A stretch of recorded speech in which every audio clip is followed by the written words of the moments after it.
Okay, this is part two. I don't know what happened. My camera just like locked. But I was saying I grew up in the church, and being in the black community, I remember people, the hostility towards the LGBT community. I remember one day when I got out, my cousin and a mutual friend, we were in a supermarket. We were getting ready. We were in the parking lot. I think we were getting ready to leave, and somebody that was gay walked by, and like the guy that was with me and my cousin, like literally wanted to fight the person that was walking by just because they were gay. They would like, they made a big scene. They just like stopped what they were doing and just were like mad dogging the guy just for no reason. I mean, that just, and it's 2025 and that hostility is still exists. A lot of people just don't like us. They don't like black people. There are a lot of people that don't like us LGBT people, and it has nothing to do with me. It's just some issues that people have with themselves. Because there are people that see you black and they won't want to deal with you, or they hear your voice on the phone, they don't want to deal with you. So you got to deal with those kinds of things. And I'm not saying that's always the case, but I'm mindful of that. I do know that there's definitely gatekeeping that happens, and a lot of times it's who you know. It's a thing that they don't tell you in school. Work hard, get a good education, yeah, but contacts and it's really hard to do a lot of things. I'm not saying it's impossible, but when you don't have that, if you don't have that community, if you don't have, like they say, it takes a village to raise a child, and it takes a village to make a film. I mean, believe it or not, to write a book, to produce a comic, to produce a cartoon. Charles M. Schultz, the Charlie Brown guy, he was like a freaking machine because he could do his cartoons. He was doing a lot of stuff by himself for the longest time. But really, when you have a group of people, you have a collective, it's just easier to get stuff accomplished.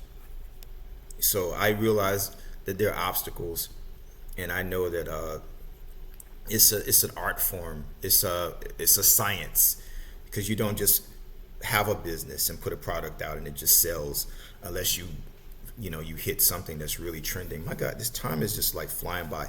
I got here a little later than I normally do. I usually get here at like a few minutes to 9, but I got here a few minutes after 9 tonight. There's an event going on here. There was a lot of people, and the street was blocked off. So I had to like walk from a block away because they had blocked the street. So there's some big party or something going on. I don't know if this is Pride Week or what. I did get a couple of new games this week, by the way. I got one game for my Nintendo Switch, and I'm still pissed because I can't play Mario Kart online. But I'll talk about that later. I haven't talked about it enough. It's just I couldn't really get that problem fixed. For some reason, the first party Nintendo games would not allow me to go online on my Switch. The other games that have online access that are not Nintendo first party games. So I got the Capcom Fighting Collection Part 2. I got that for my Switch. And I got I guess City of Wolves or something like that. It's a SNK fighting game. I think it's SNK.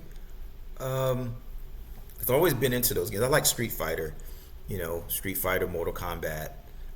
So, but man, that game was like freaking $59.99. I don't know if it was $59.99. Yeah, I think it was $59.99. I think it was $69.99. But I bought it for my Steam Deck, really, because I didn't think I thought it would be a smaller file because I don't have a lot of storage space left on my gaming laptop. So I know that a lot of times game files will be smaller on the Steam Deck than it would be if you just download it on your computer. But it's like, I think it's still like 30 something gigs on but I feel like when I looked on PlayStation it was more. I think it was more than 30 gigs, but on my Steam, the download on my PC, I think it said 30 something, and then on the Steam Deck it was like 30 something gigs.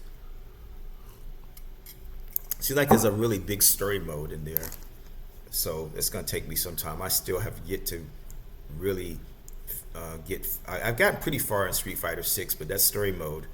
And then Tekken, I think it was Tekken 8. Tekken 8, there's so much to do in these fighting games now. They're not just Hadouken, and then then it's the end. It's you're fighting and then that's it. There's a lot more. I guess they had to add some stuff for replay value.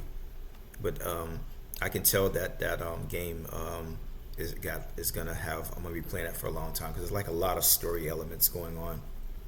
But it looks really good. It plays really well.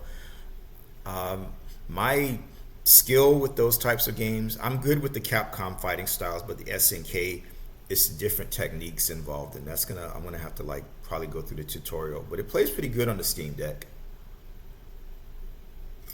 I did a video. I'm gonna put it on YouTube tonight with my gameplay. I don't know what happened.